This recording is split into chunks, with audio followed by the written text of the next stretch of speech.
마태복음 25장은 세 가지 비유 이야기로 구성이 되어져 있습니다.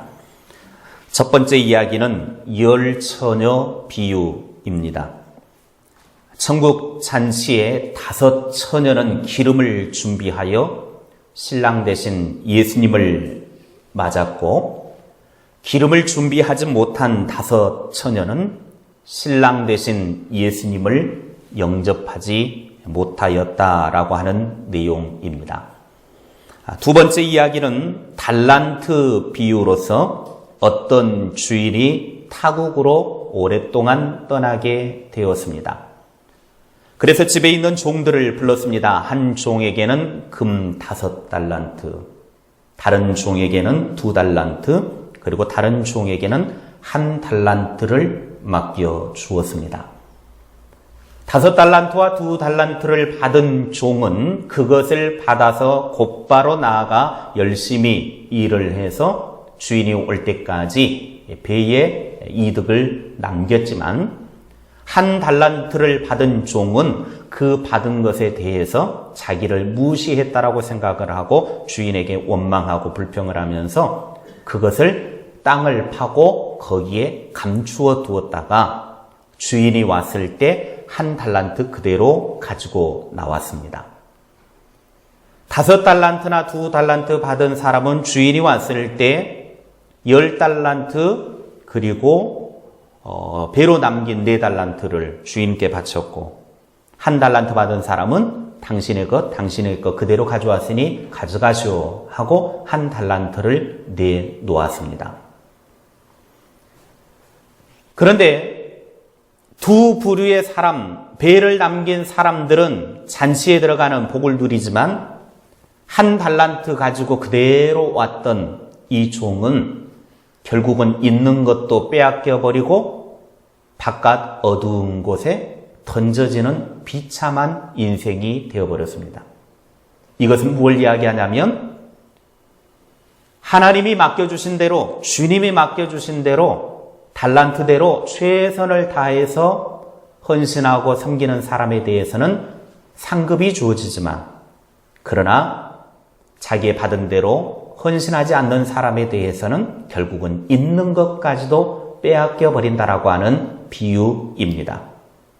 그래서 이 1 달란트 받은 사람은 결국은 지옥에 던져질 인생이었다라고 하는 것을 비유를 통해서 말씀해 주고 있습니다.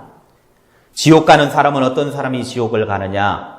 물론 예수 그리스도를 영접하지 않는 사람은 두말할 것도 없이 지옥에 가는 것은 그건 당연한 것입니다. 그러나 이 비유를 통해서 지옥 갈 인생, 바깥 어두운 곳에 던져질 인생은 누구냐? 그것은 바로 주님으로부터 받은 것을 가지고도 그 받은 것을 감추어 두는 인생, 파묻어 두는 인생, 그런 인생들이 결국에는 지옥으로 가는 인생이 되더라는 것입니다. 이런 사람들의 특징은 나누어 줄 모르는 사람들입니다. 이들의 특징은 자기만 생각하고 사는 사람들입니다. 지옥의 삶을 사는 사람들은 땅을 파고 감추어 두는 사람들입니다. 그러나 아무리 감추고 그렇게 한다 할지라도 주님 오시는 날 다 드러나게 되어져 있습니다. 인간은 아무리 숨기려고 땅을 파서 그렇게 감추어 두어도 결국에는 그것이 다 드러날 때가 오더라는 것입니다. 미군 부대에서 사물을 보는 이쁜 아가씨 한 명이 있었습니다. 미군 부대에서 이렇게 근무를 하면서 많은 이제 미군들을 만나게 되어지고, 그런 사람들과 이렇게 이제 관계를 가지면서 직장 생활을 했는데, 이 아가씨가 자식이 아주 귀한 가문에 결혼을 이제 하게 되어졌습니다. 이제 그 집안이 자식이 대가 이렇게 이제 별로 안 되다 보니까, 이어지지 않다 보니까 결혼을 하자마자 빨리 아기를 낳으라고, 그래서 이제 열심히 노력을 해가지고 드디어 이 여인이 이제 배가 불러오기 시작했습니다. 배가 한참 불러오고 이제 출산을 할 때가 되어져서 산부인과에 가서 이제 출산을 기다리고 준비합니다. 아무리 이 여인이 해산의 고통을 가지고 소리를 지르고 해도 아기가 안 나옵니다. 온 가족들은 자식이 귀한 집안에 이제 결혼을 하자마자 아기를 가졌으니 부모, 형제, 친척들 다 그냥 산부인과 그 수술실 입구에 다 기다리고 있는 겁니다. 자식이 너무 귀하니까. 그래서 이 여인이 모든 사람들의 기대를 이제 한 몸에 안고 소리를 지르면서 해산의 고통 가운데 아이를 낳았습니다. 그랬더니 부모가 수술실 문을 살짝 열면서 아들입니까? 그랬더니 간호원이 아니요. 아니 그러면 딸입니까? 아니요. 아니 아들도 아니고 딸도 아니면 도대체 뭡니까? 내 입으로 차마 내가 뭐라고 말을 못하겠으니까 들어와서 보시오 해가지고 부모와 남편과 또 형제들이 다 문을 열고 들어와서 아이를 딱 봤는데 그 아이를 보는 그 사람들이 다 뒤로 나자빠질 뻔했습니다. 왜냐하면 이 아이는 몸 색깔은 시커멓고 등치는 아주 큰 흑인 아이였습니다. 이 여인이 미군 부대에서 근무하면서 흑인하고 못된 짓을 해가지고 이미 결혼하기 전에 임신을 했던 것입니다. 결국은 감추려고 했지만 아기가 태어나면서 모든 사람들 앞에 자기의 부정의 모습들이 다 드러나고 만 것입니다. 감추어진 것은 언젠가는 다 드러나게 되어 있습니다. 결국 들통나면 바깥 어두운 곳에서 이를 갈며 슬피 울 수밖에 없습니다. 오늘 주인이 돌아와서 각각의 결산을 하게 되어질 때 배를 남긴 사람들은 주인의 잔치에 참여하는 복을 누리게 되었지만 한 달란트 가지고 있다가 그거 땅을 파고 감추어 둔 후에 주인이 왔을 때 그거 하나를 다시 내놓은 사람은 결국에는 있는 것도 빼앗기고 바깥 어두운 곳에 던져지는 비참한 인생이 되었다라고 하는 것입니다. 세 번째 비유는 악인과 의인의 비유입니다. 소자가 줄일 때 먹을 것을, 목마를 때 마실 것을, 추울 때 입을 것을 감옥에 있을 때에 돌아보는 사람이 의인이고 그렇지 않는 사람은 악인이다 라고 그렇게 밝히고 있습니다. 오늘은 첫 번째 비유인 열 처녀의 비유입니다. 이 열 처녀의 비유의 핵심은 1절과 13절입니다. 오늘 우리 마태복음 25장 1절과 13절을 연결해서 함께 읽겠습니다. 중간은 떼버려도 그렇게 별로 중요하지 않습니다. 이것을 설명해 주기 위한 중간에 끼어 있는 것입니다. 같이 읽겠습니다. 시작. 그때의 천국은 마치 등을 들고 신랑을 맞으러 나간 열 처녀와 같다 하리니 그런즉 깨어 있으라 너희는 그날과 그때를 알지 못하느니라. 아멘.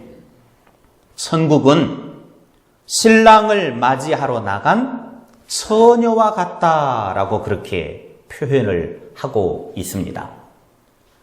유대의 혼인 잔치는 보통 일주일, 길게는 2주일 이렇게 진행이 됩니다. 그러나 보통 사람들은 일주일 정도 결혼 잔치가 진행이 됩니다. 그러니까 결혼 누가 한 사람 하게 되어지면 그냥 일주일 내내 그냥 즐겁게 보내는 것입니다. 신랑은 결혼 당일 밤중에 친구들과 함께 악기를 연주하는 자들을 불러서 노래를 하고 춤을 추고 흥겹게 이제 보내게 되어지는데 결혼식을 치를 때 신랑은 친구들을 동반해가지고 신부 집에 가서 신부와 신부의 친구들을 불러다가 이제 그들을 모시고 오게 되는 것이 결혼식 날 하이라이트입니다. 그러니까 일주일간 계속 진행이 되다가 마지막 날 결혼식이 딱 되는 그날에는 신랑과 신랑의 친구들이 신부의 집에 가서 신부와 신부의 친구들을 데리고 오는 것입니다. 본문에서 언급된 10명의 처녀들은 신부의 친구들인데 슬기로운 5 처녀만이 결혼식에 그 즐거운 잔치에 참여할 수 있었다라고 말씀하고 있습니다. 당시의 풍습으로는 신부의 친구들이 신랑의 집까지 들고 갈 등불을 준비를 해서 길을 밝혀주어야 하는데 등불을 제대로 준비하지 않으면 큰 결례로 취급을 했고 이후에 모든 축제에 참여할 수 없도록 제지를 당했습니다. 그렇기 때문에 등불을 준비하고 또 이 등불에 기름을 준비하는 것은 너무나 그 당시의 풍습으로는 자연스러운 내용들입니다. 그런데 오늘 1절의 말씀을 보십시오. 그때의 천국은 마치 등을 들고 신랑을 맞으러 나간 10처녀와 같다 그랬습니다. 친구의 신랑을 맞이하기 위해 신부의 10명의 친구들이 등불을 들고 맞이하러 나갔습니다. 그런데 이 10명은 두 부류로 나누어집니다. 미련한 5명, 지혜로운, 슬기로운 5명, 이렇게 두 부류로 딱 나누어집니다. 이 두 부류로 나누어지는데 이제 표를 하나 보시게 되어지면 그 표에 어떤 부류로 나누어졌는지를 정확하게 볼 수가 있습니다. 넘겨주세요. 미련한 5 처녀와 슬기로운 5 처녀가 똑같이 이제 10명이 기다리고 있는데 결혼잔치에 기다리고 있는데 등을 가진 것은 두 부류 다 가지고 있었습니다. 그리고 여분의 기름은 미련한 5 처녀는 여분의 기름은 준비하지 않았지만 지혜로운 5 처녀는 별도의 통에다가 여분의 기름을 준비했습니다. 그리고 등불은 미련한 5 처녀의 등불이 꺼져버렸고 슬기로운 5 처녀의 불은 나중에 다시 기름을 채워 넣어서 밝혀 주었습니다. 모자란 기름에 대해서 미련한 5 처녀는 구하러 간 것이죠. 신랑이 왔다. 그러니까 구하러, 불이 꺼져 있으니까 빨리 구하러 이제 사러 갔습니다. 그러나 슬기로운 5 처녀는 미리 준비한 기름을 가지고 있다가 채워 넣어서 불을 밝혀 주었습니다. 이들의 결과는 미련한 5 처녀는 문이 닫혀서 들어가지 못했고 슬기로운 5 처녀는 신랑과 함께 혼인잔치에 들어가서 이 잔치를 즐겁게 나누었다라고 하는 사실입니다. 이 표에서 우리가 보듯이 신랑이 언제 온다고 요즘처럼 핸드폰으로 문자를 보내주는 것도 아니고 카톡으로 곧 신랑이 도착합니다 알려주는 것도 아니고 전화로 따르릉 해가지고 신랑 곧 가니까 기다리고 계시쇼 문 앞에 나와 계시쇼 알려주는 것도 아니고 신랑이 언제 올지 모르기 때문에 신랑을 맞이하는 신부의 친구들은 기름을 준비하고 있어야만 했습니다. 그런데 5절의 말씀을 보십시오. 어떻게 되었는지 보시기 바랍니다. 5절 같이 읽겠습니다. 시작. 신랑이 더디 오므로 다 졸며 잘세. 밤이 늦도록 신랑이 오지 않으니까 10명의 처녀들이 모두 다 같이 잠을 처음에는 이제 자울자울 하다가 졸다가 이제 그냥 아예 자버리게 됐습니다. 슬기로운 처녀만 안 잔 게 아닙니다. 모두가 다 같이 졸다가 다 같이 잠이 들었습니다. 다 같이 잠을 자긴 잤는데 그때 밖에서 신랑이 온다 소리가 들리니까 잠을 자는 사이에 이 등불에 넣어놨던 기름이 다 타버리고 불이 꺼져버린 겁니다. 그러니 슬기로운 다섯 처녀는 이때다 해가지고 준비해 놓은 기름을 콸콸콸 부어서 불을 붙여가지고 등불을 들고 밖으로 나가지만 여분의 기름을 준비하지 않은 미련한 다섯 처녀는 아이고 어떻게 신랑이 왔는데 신랑 빨리 맞이해야 되는데 불을 켜야 되는데 등불을 켜야 되는데 기름이 없네. 이복에 좀 같이 나눠 쓰게. 자네들하고 같이 나눠 쓸 기름 없네. 빨리 가서 사오는 게 더 빠르지. 그래서 부랴부랴 미련한 다섯 처녀는 기름을 준비하지 못했다가 결국은 그 기름을 사러 간 사이에 신랑이 나타나가지고 슬기로운 다섯 처녀만 데리고 잔치의 자리로 들어가 버리고 말았습니다. 그리고 그 후에는 아무리 두들겨서 주여 주여 우리가 이제 왔나이다 문을 열어주십시오. 그러나 문을 열어주지 않았습니다. 왜냐하면 그 당시의 풍습으로는 이렇게 결혼잔치를 벌인다거나 좋은 일들이 있게 되어지면 불량배들이 와가지고 당신들이 뭐 이런 걸 하니까 우리들에게도 좀 내놔라. 그래가지고 막 와서 행패를 부르는 사람들이 있었기 때문에 한번 딱 와가지고 문을 닫아버리면 그 이후에는 절대 문을 열어주지 않는 풍습이 있었습니다. 그러니까 밖에서 이제 우리 왔습니다. 문을 열어주십시오.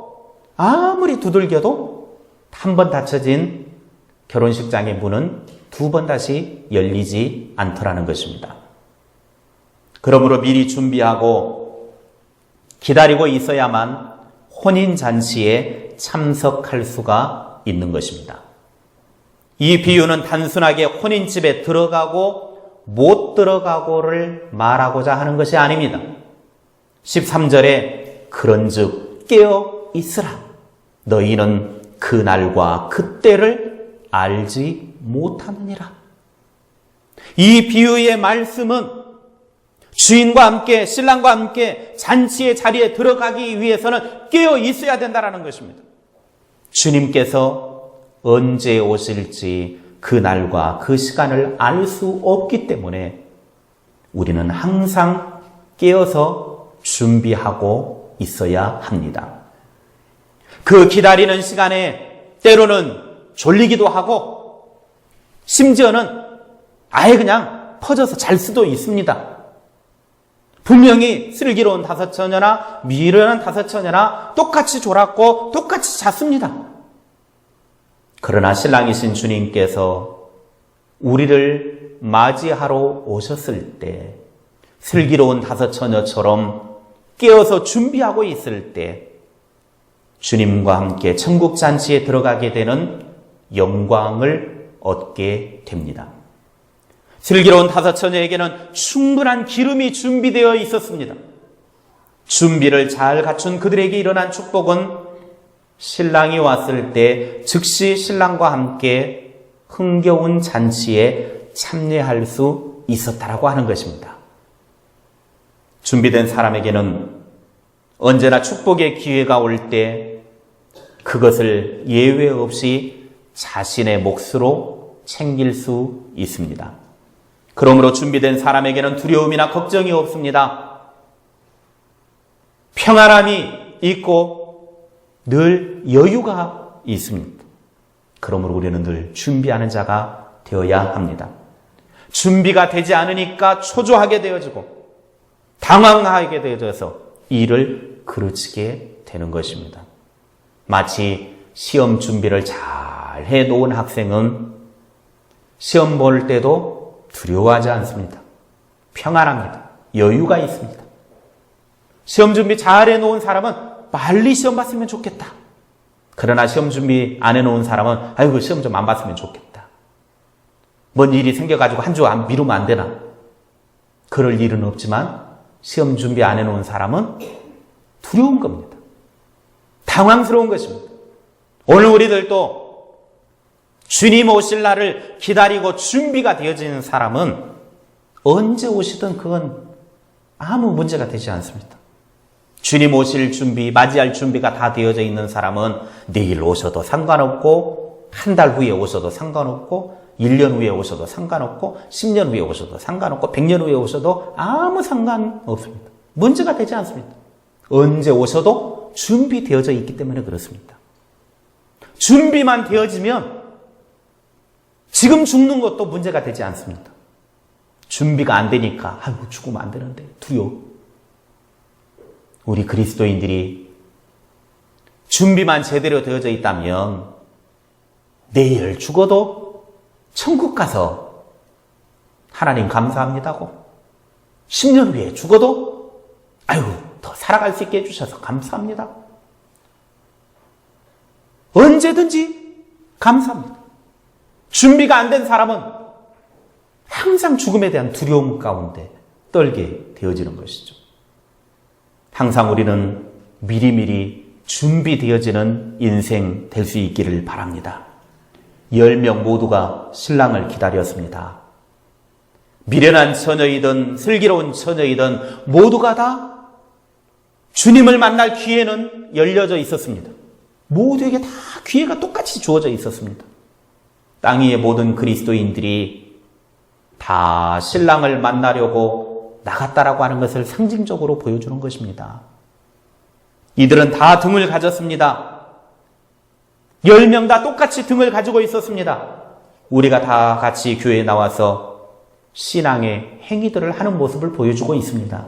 주일도 지키고 전도도 하고 성경도 읽고 헌금도 합니다. 찬양단도 합니다. 주일학교 교사도 합니다. 예배도 드립니다. 성만찬에도 참여합니다. 교회 안에 목사도 있고 장로도 있고 권사도 있고 집사도 있습니다. 이러한 여러 조직들도 있고 교회에 있고 그리스도인들은 이 속에서 함께 다 같이 신앙생활을 한다는 것입니다. 그런데 이 말씀을 보면 주님의 관심은 다 같이 가지고 있는 등의 관심을 가지고 있는 것이 아니라 지혜로운 5 처녀만이 가지고 있는 준비되어진 기름의 관심을 갖고 있더라는 것입니다. 사람들의 관심은 오직 등에만 관심이 있습니다. 그래서 등만 준비하면 된다고 생각합니다. 그러나 주님의 관심은 등불에 관심이 있는 게 아니라 준비되어진 여분의 기름에 관심을 갖고 있더라는 것입니다. 미련한 5 처녀는 기름이 떨어져서 신랑이 올 때에 준비가 되지 못한 그것으로 인하여 큰 낭패를 당했습니다. 이들도 처음부터 기름이 없었던 것은 아닙니다. 처음에는 이들도 기름을 가지고 있었습니다. 그러나 그 조금 있는 기름은 초저녁에 잠깐 빛을 발할 때 그때까지만 필요했지, 정작 신랑이 왔을 때, 밤이 깊어졌을 때, 신랑이 늦게 왔을 때 정말 빛이 필요할 때는 아무런 빛을 발하지 못하게 되었고, 그래서 당황하고 동동걸음으로 분주를 했지만 결국은 주님에게 버림을 받고 말았습니다. 우리들의 신앙의 외적인 행위가 결코 주님을 만나게 못한다라고 하는 것입니다. 우리의 보이는 신앙의 외적인 행태들이 절대로 우리가 주님을 만나는 소중한 모습은 아니라고 하는 것을 주님은 우리들에게 말씀해 주고 있습니다. 그것보다 더 중요한 것이 있다라고 하는 겁니다. 아모스 4장 12절 말씀에 그러므로 이스라엘아 내가 이와 같이 네게 행하리라. 내가 이것을 네게 행하리니 이스라엘아 네 하나님 만나기를 준비하라. 이스라엘아 네 하나님 만나기를 준비하라. 오늘 우리들을 향하여서 하나님 만나기를 준비하라 외치고 계십니다. 그러므로 우리는 하나님 만날 준비를 하며 살아야 합니다. 하나님을 만날 준비를 한 사람만이 하나님을 만나고 하나님을 모시고 길이 복된 삶을 살게 됩니다.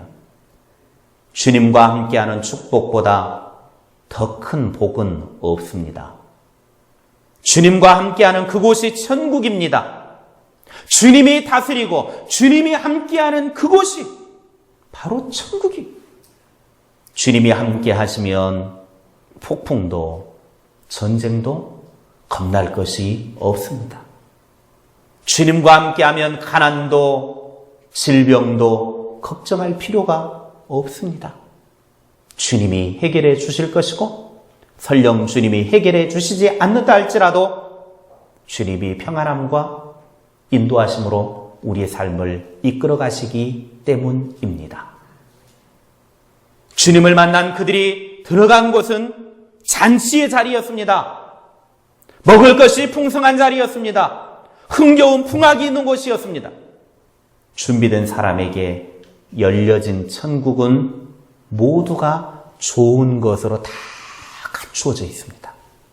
다 좋은 것으로 준비되어져 있다는 겁니다.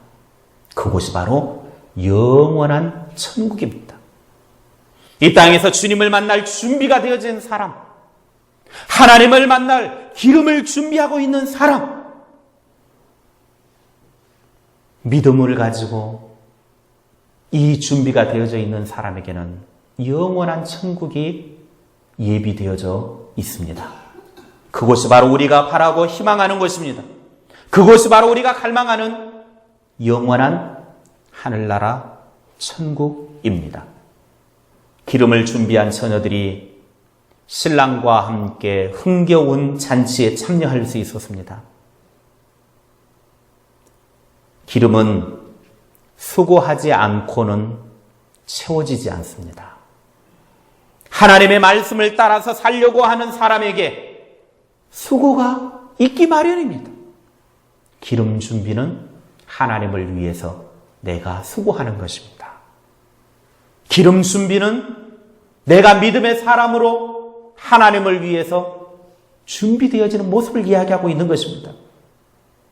지금 예수님을 믿기 때문에 땀을 흘리고 있습니까? 지금 예수님을 믿음으로 인해서 고난을 받고 있습니까? 복음과 교회를 위해 수고하고 있습니까? 직분대로 헌신하는 일에 열심을 다하고 있습니까? 그렇다면 그것이 바로 여러분들의 등불에 채워지는 준비되어진 기름일 수 있다라고 하는 사실입니다. 기름을 준비하기 위하여 수고하는 나의 모습, 주님을 위하여 수고하고 애쓰는 그 모습, 주님을 위하여 땀을 흘리고 교회를 위하여 수고하고 애쓰고 때로는 예수님 때문에 핍박도 당하고 고난당하고 하는 이 모든 것들, 그것이 바로 주님을 맞이할 기름을 준비하는 모습입니다. 그 기름이 가득 채워져 있을 때 우리도 주님이 오실 날을 기다리는 믿음의 등불을 밝힐 수가 있습니다. 주님을 기다리다가 때로는 졸기도 합니다. 때로는 심하면 잠을 잘 수도 있습니다. 그러나 신랑이 왔다 외치는 소리가 들리면 준비된 사람은 얼른 일어나서 기름을 채워 넣으면 되는 것입니다. 왜? 미리 다 준비해 놓았기 때문입니다. 신랑 대신 예수님이 우리 가운데 오셨을 때 준비되어진 기름으로 주님을 영접하여 주님과 함께 천국 잔치에 들어가는 하나님의 사람들이 되시기를 주님의 이름으로 축복합니다.